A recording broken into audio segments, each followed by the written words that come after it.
Olá, pessoal. Primeiramente, quero pedir desculpa, né? Eu estou um pouco atrasado aí na liberação das aulas, mas hoje é sexta-feira, né? Eu vou gravar e já vou disponibilizar. Então, vocês conseguem fazer quando vocês tiverem um tempo aí ao longo da semana, né?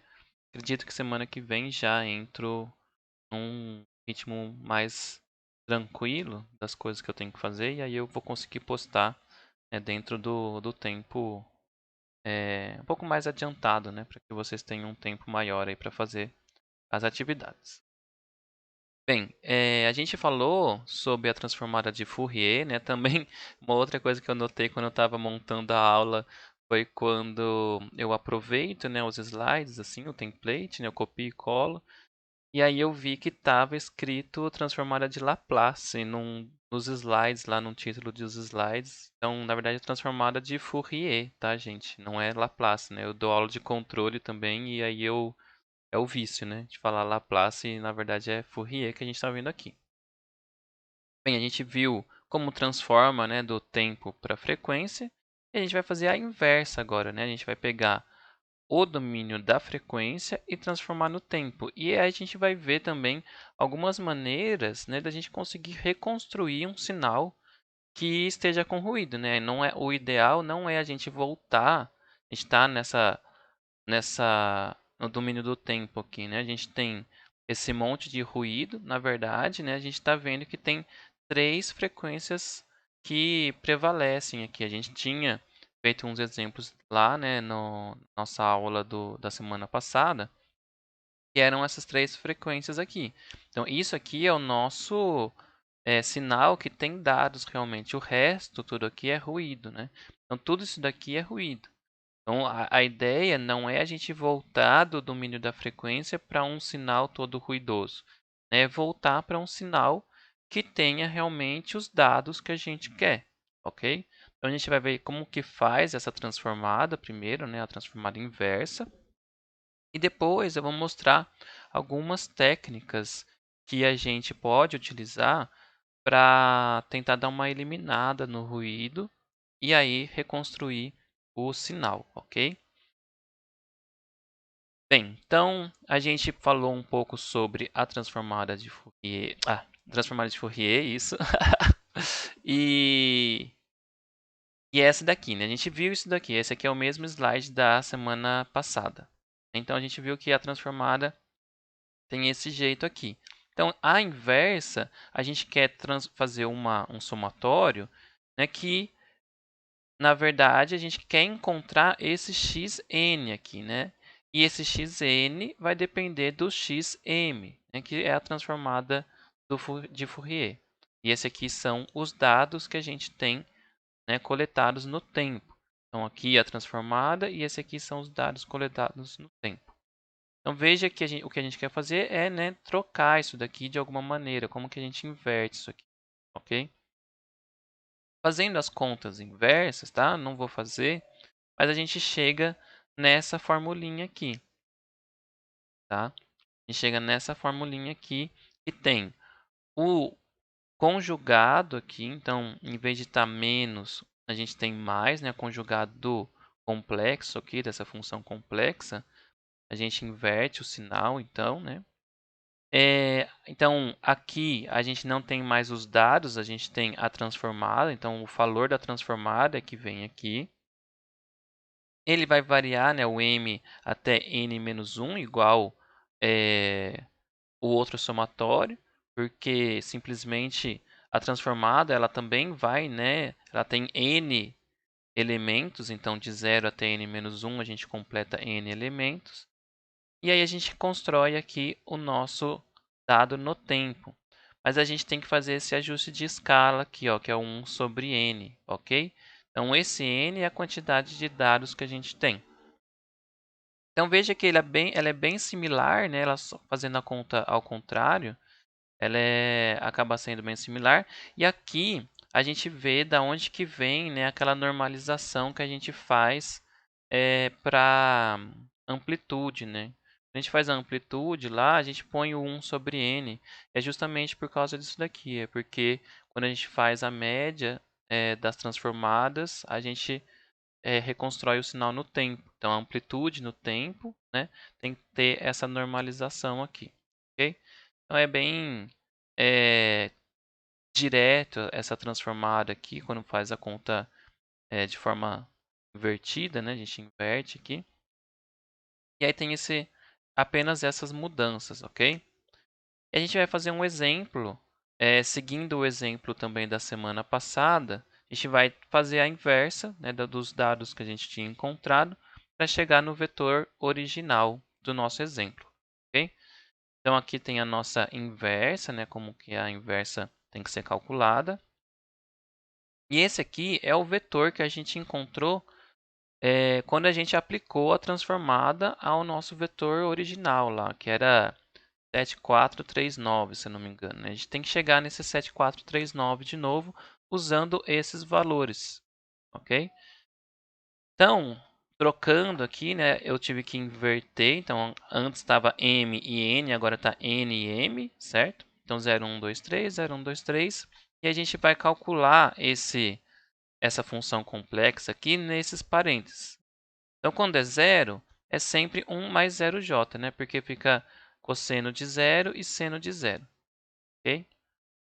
E quando aqui também nessa linha, né, vai ser zero, vai ser a mesma coisa. Então, 1 mais 0j tanto para essa linha quanto para essa coluna.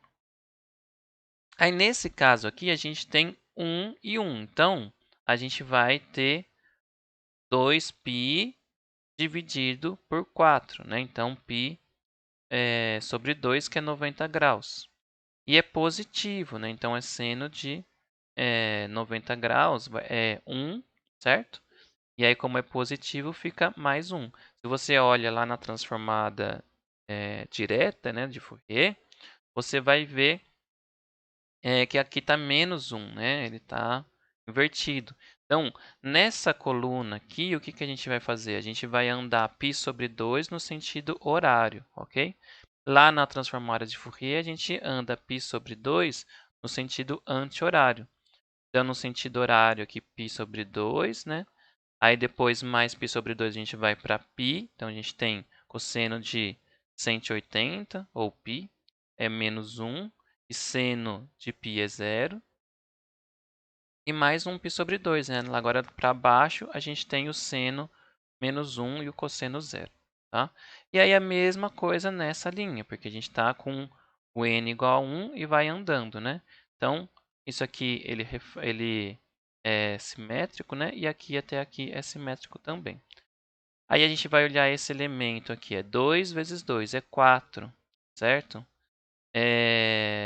Dividido por 4 dá π, né? Não, é 2π, né? 4 aqui, 2 vezes 2 dividido por 4, né? Sobra 2π, exatamente.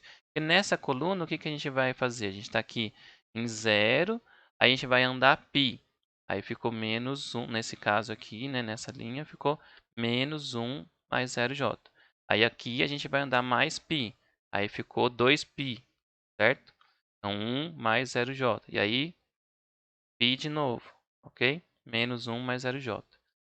E, por fim, aqui a gente vai andar, né, a cada 3π, 3π sobre 2, né, a cada andada que a gente dá. Então, aqui a gente está em 0, aí π sobre 2 é π e 3π sobre 2, certo? Então, a gente está para baixo.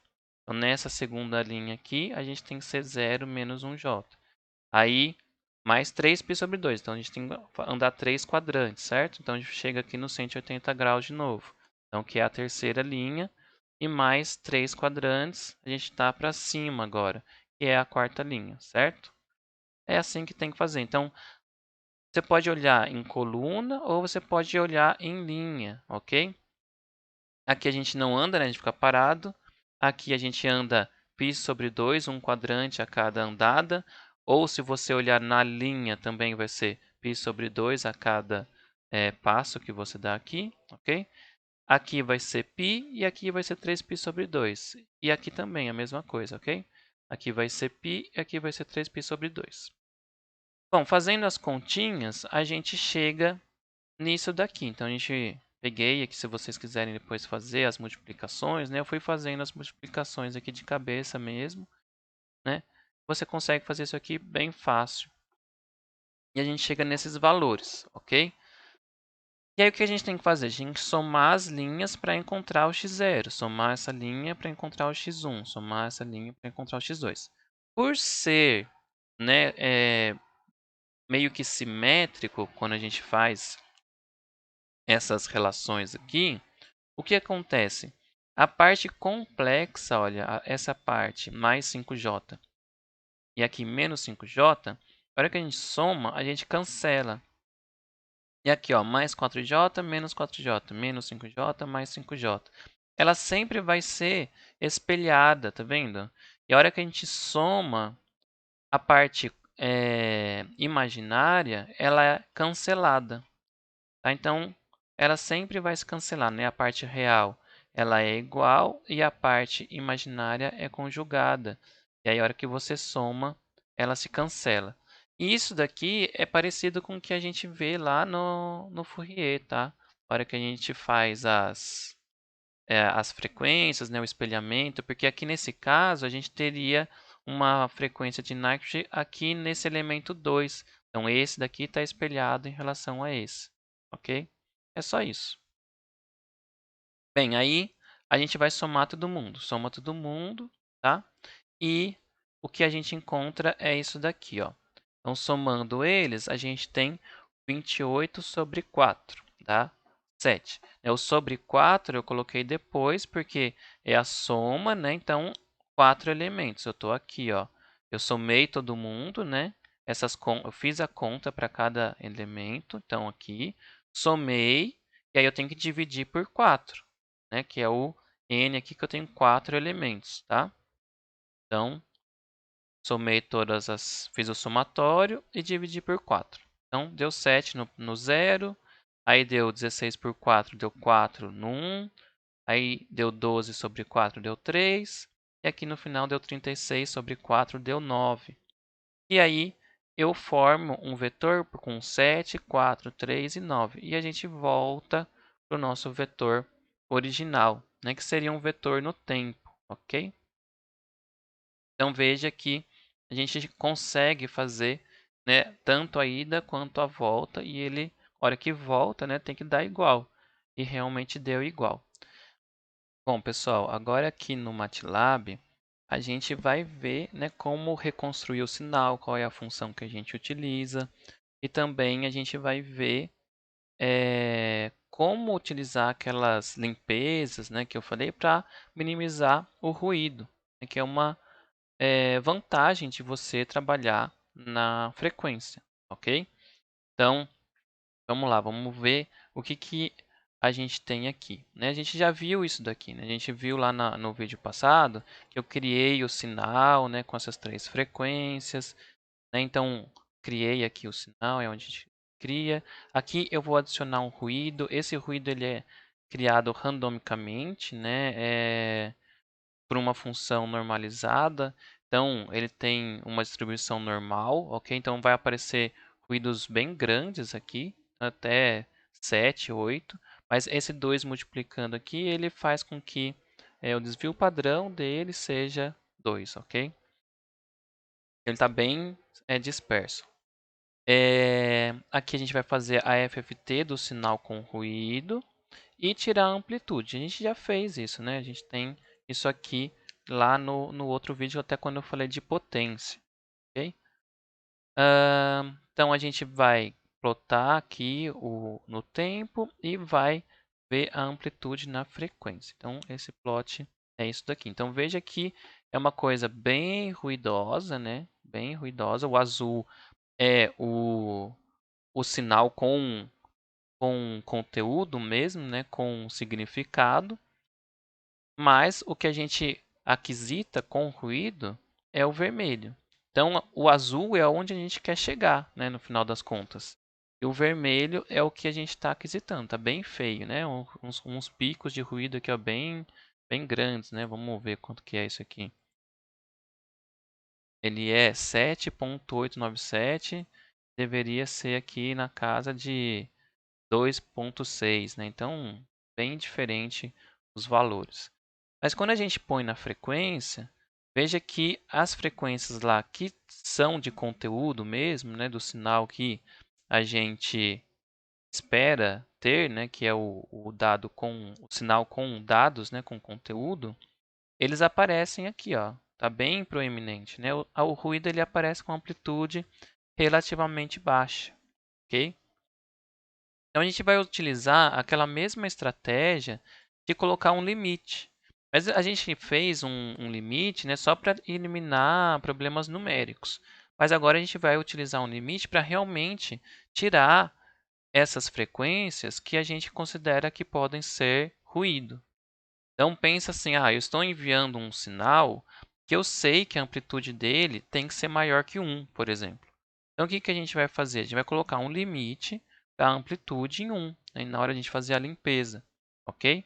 Aqui tem o plot, eu acho que é separado, né?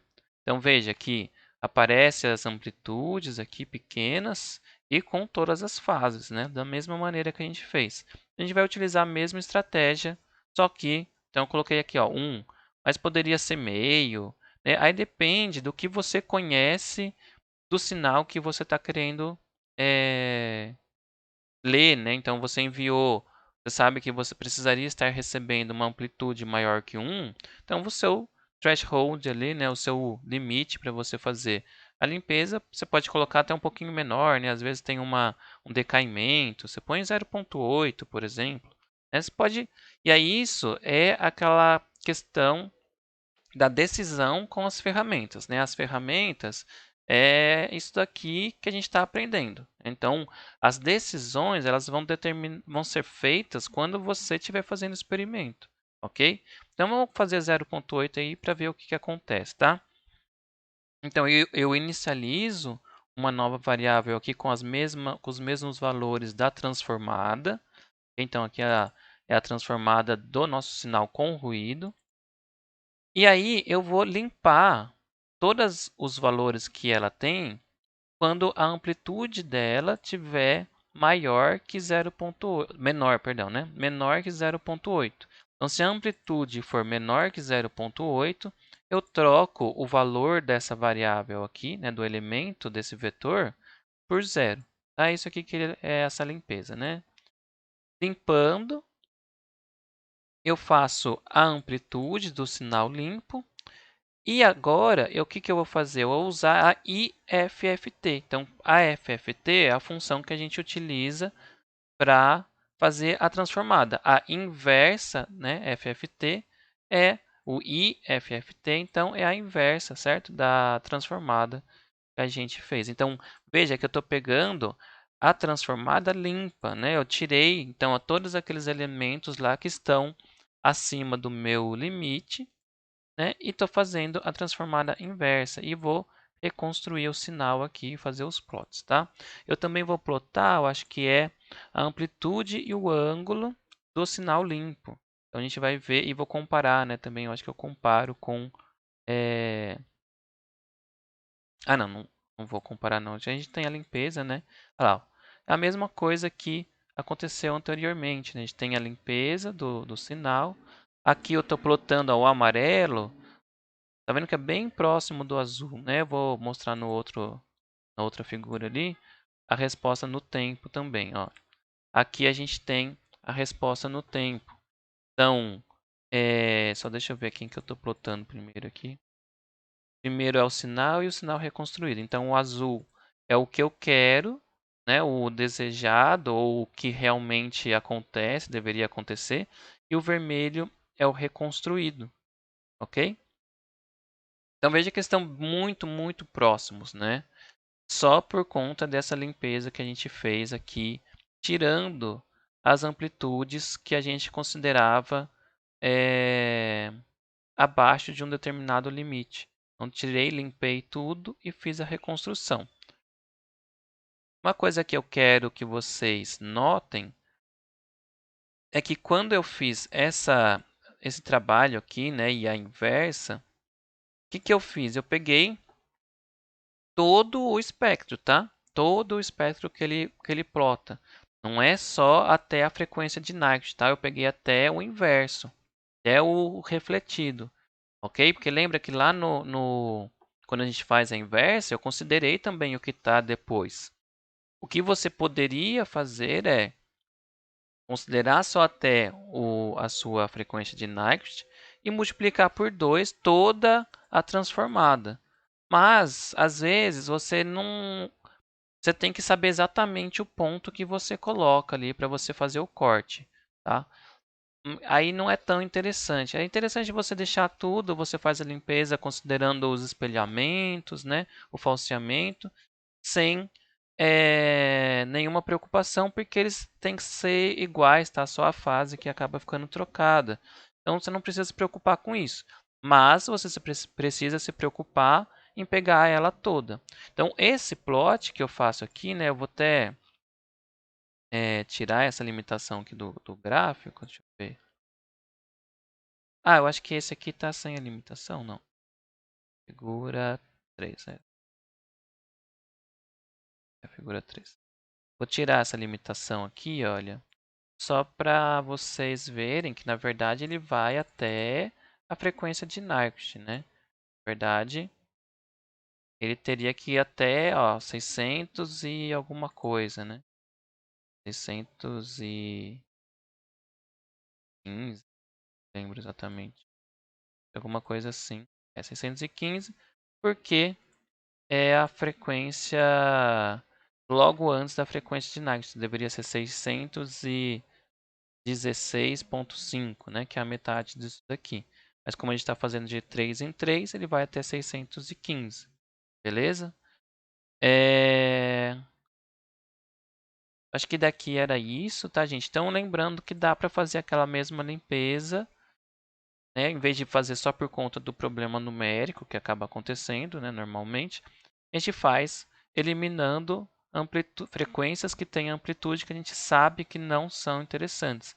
A gente tem uma relação aí de ruído em relação ao sinal que contém dados realmente, né, bem diferentes, e a gente consegue fazer essa limpeza e reconstrói, né? Olha que a gente tinha bastante ruído, né, um sinal bem ruidoso, e a gente conseguiu reconstruir ele bem fielmente aí. A gente chegou muito próximo dele, ok? Então depois eu vou colocar é, os códigos lá para vocês, aí vocês podem dar uma brincada, tá? A gente vai continuar falando disso, de como reconstruir o sinal da melhor maneira possível, e de algumas maneiras, né? Então até o próximo vídeo, gente. Abraços.